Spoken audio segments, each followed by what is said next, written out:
Uno, dos, tres. Sí, hablemos del TOC, el trastorno obsesivo compulsivo. Primero veremos los antecedentes. El origen del TOC tiene lugar con su primer descripción conocida, la cual se encuentra en la obra El libro de la salud del médico árabe Ibn Sina. En la Edad Media se consideraba que el TOC era una forma de posesión demoníaca. En el siglo XVII, el médico inglés Thomas Sydenham describió un caso de melancolía que podría ser considerado como TOC. Dentro de los cambios en la comprensión del TOC, en el siglo XIX, el TOC se consideraba una forma de neurosis o histeria. A principios del siglo XX, el psicoanálisis de Sigmund Freud influyó en la comprensión del TOC como un trastorno relacionado con conflictos inconscientes. Después, en la década de 1960, el TOC se comenzó a considerar como un trastorno distinto con características específicas. En la integración en la clasificación psiquiátrica, en 1952 se incluyó por primera vez en la clasificación psiquiátrica de la Asociación Estadounidense de Psiquiatría, APA, como reacción obsesivo-compulsiva. Después, en 1980, se clasificó como un trastorno de ansiedad en el DSM-3. Y el dato actual es que en 2013, el DSM-5 lo clasificó como un trastorno obsesivo-compulsivo y relacionados. Ahora bien, ¿qué es el TOC? Es un trastorno psiquiátrico caracterizado por la presencia de obsesiones y/o compulsiones recurrentes y persistentes que causan angustia e interferencia con la vida diaria de quien lo padece, afectando su funcionamiento social, laboral y personal. Las obsesiones son pensamientos, imágenes o impulsos intrusivos, repetitivos y persistentes que no son placenteras ni voluntarias, y estas causan angustia y malestar. Por otro lado, las compulsiones son conductas o actos mentales repetitivos que el individuo realiza en respuesta a la obsesión para reducir la angustia o bien prevenir algún evento temido. Un ejemplo de una obsesión puede ser el pensamiento sobre que las cosas deben estar organizadas de una manera específica o si no, algo malo sucederá. Y como compulsión tenemos el organizar objetos en un lugar específico y volver a hacerlo si no es lo correcto para ti. Otro ejemplo de la obsesión son las dudas o preocupaciones constantes de que has dejado una puerta abierta o algún electrodoméstico encendido y como compulsión tienes que revisar cerraduras, electrodomésticos o ventanas varias veces antes de salir. El TOC lo podemos encontrar en el DSM-5 con la clave 300.3 y en el CIE-10 con la clave F42.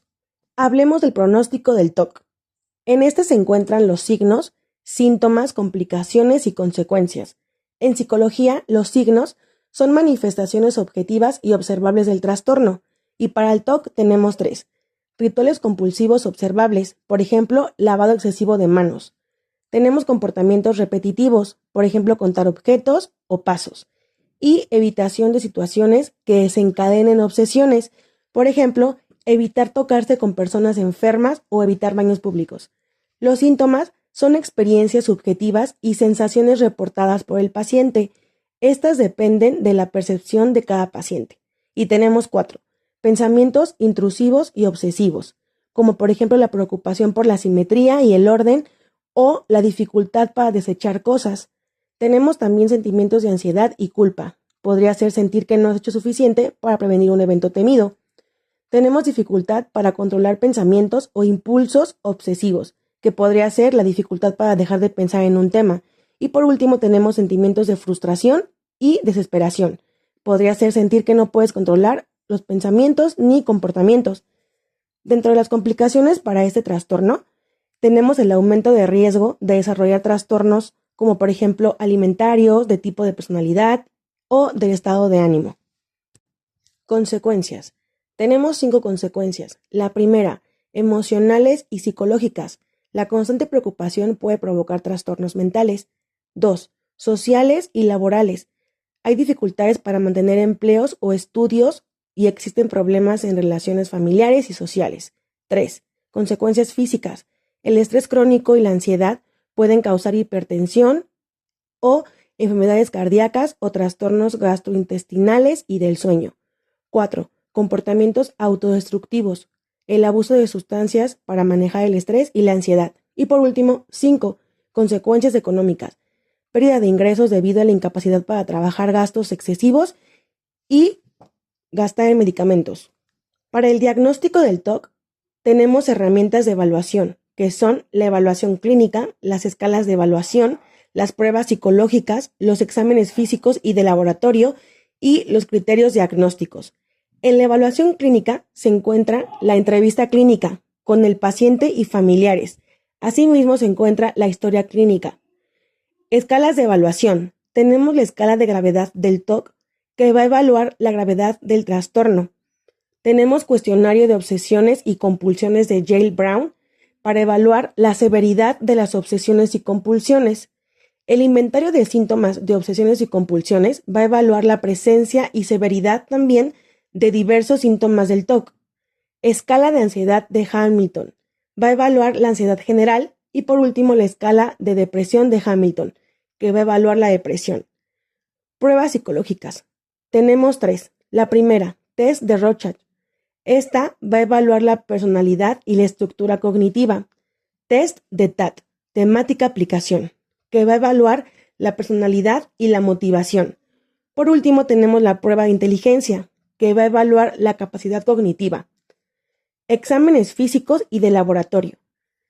Se ocupa un examen físico y análisis de sangre para descartar condiciones médicas que puedan estar en relación con los síntomas del trastorno.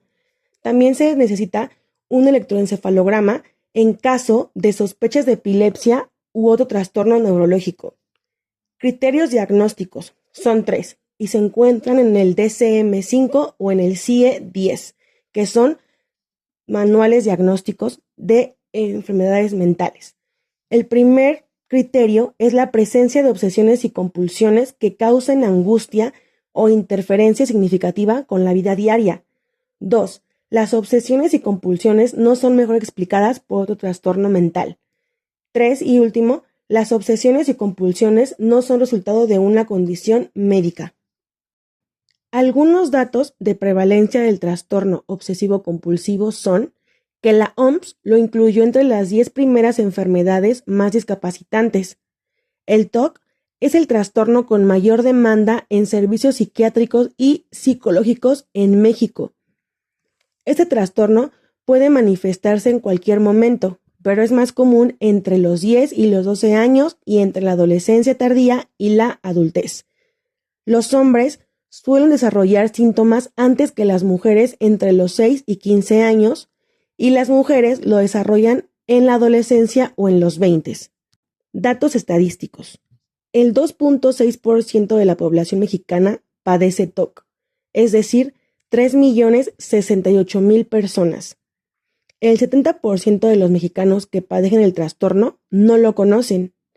Y por último, un estudio de la revista Journal of Clinical Psychology encontró que el 50% de los casos de TOC comienzan antes de los 18 años, el 25% comienzan entre los 19 y los 30 años y el otro 25% después de los 30 años.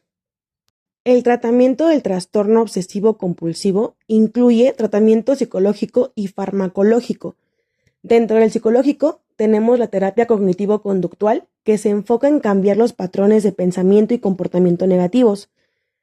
Terapia de exposición y respuesta preventiva, que implica exponer al paciente a situaciones que desencadenan obsesiones y compulsiones y luego prevenir la respuesta compulsiva. Terapia de aceptación y compromiso.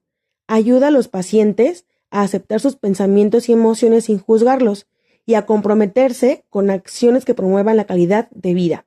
Y por último tenemos la terapia psicodinámica, que se enfoca en explorar los conflictos inconscientes y las experiencias pasadas que pueden estar relacionadas con el TOC.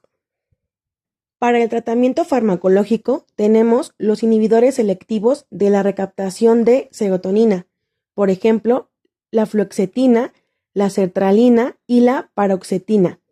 También tenemos los inhibidores de recaptación de serotonina y neropinefrina, como por ejemplo la venlafaxina y la duloxetina.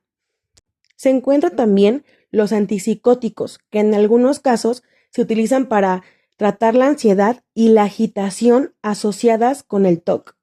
Y por último, la benzodiazepina, que es para tratar la ansiedad aguda, pero este debe ser limitado debido a que hay riesgo de dependencia.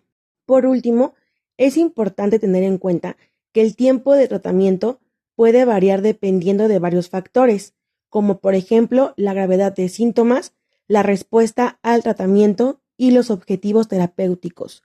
El tratamiento debe ser individualizado y adaptado a las necesidades y circunstancias de cada paciente.